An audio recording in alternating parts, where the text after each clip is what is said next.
100 megawatt की क्षमता वाला भारत का सबसे बड़ा तैरता हुआ सौर ऊर्जा प्लांट यानी कि फ्लोटिंग सोलर प्लांट अगले महीने तेलंगाना में चालू हो सकता है। इस परियोजना को नेशनल थर्मल पावर कॉर्पोरेशन यानी कि एनटीपीसी ने रामागुंडम पोटापल्ली जिले के लिए थर्मल पावर प्लांट के जलाशय में बनाया है। आपको बता दें कि 450 एकड़ में फैले सौर फोटोवोल्टाइक प्रोजेक्ट में 4.5 लाख फोटोवोल्टिक पैनल होंगे और इसे भविष्य में विस्तारित किया जा सकता है। एनटीपीसी दक्षिण भारत के कार्यकारी निदेशक के अनुसार ये देश का अब तक का सबसे बड़ा फ्लोटिंग सोलर प्लांट होगा। आपको बता दें कि ये परियोजना 423 करोड़ रुपए की लागत से बनाई गई। महारत्न कंपनी देश के सभी थर्मल पावर प्लांटों में सौर परियोजना स्थापित करने की योजना बना रही है।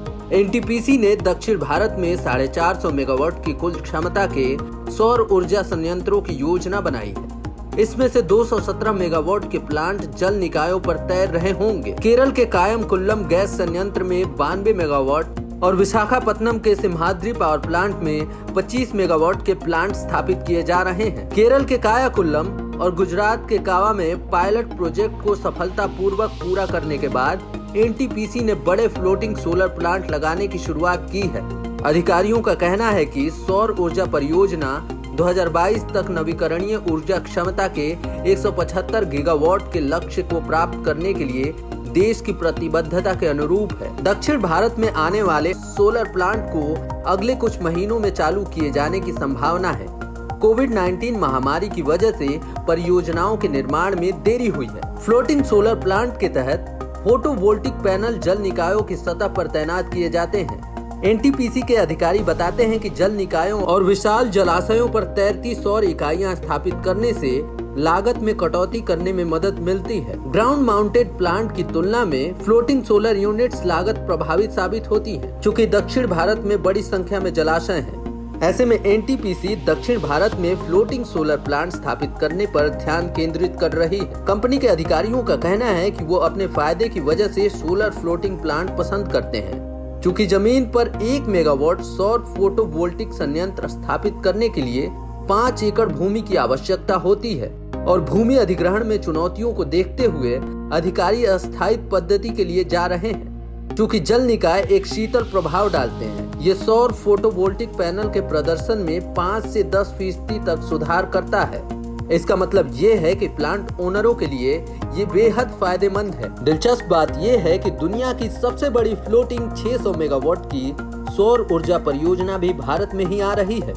आपको बता दें कि मध्य प्रदेश के खंडवा जिले में नर्मदा नदी पर ओंकारेश्वर बांध पर बनने वाली परियोजना से 2022 और 23 तक बिजली उत्पादन शुरू होने की संभावना है। यहां बांध से सोलर पैनल लगाकर लगभग 2000 हेक्टेयर जल क्षेत्र में बिजली का उत्पादन किया जाएगा।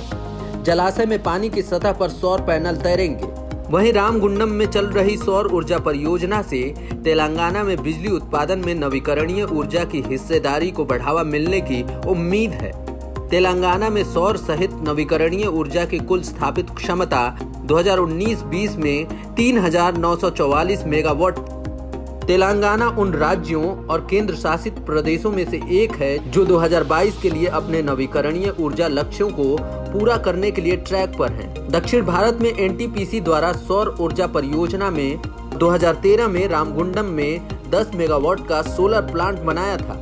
पहले चरण में 250 मेगावाट का अल्ट्रा मेगा सौर परियोजना आंध्र प्रदेश के अनंतपुर जिले के एनपी कुंटा गांव में शुरू की गई है।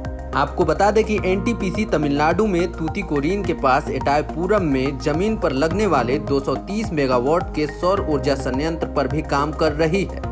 इसके अगले साल तक चालू हो जाने की उम्मीद है। सौर ऊर्जा परियोजना एनटीपीसी की कार्बन फुटप्रिंट को कम करने और इसकी हरित ऊर्जा उत्पादन को 30% क्षमता तक बढ़ाने की योजना का हिस्सा है।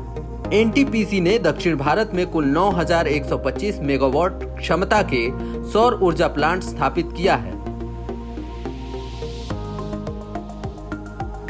Bureau report, up to date Bharat. हमारे चैनल को सब्सक्राइब करें और वीडियो सबसे पहले अपने मोबाइल पर पाने के लिए बेल आइकन को दबाएं।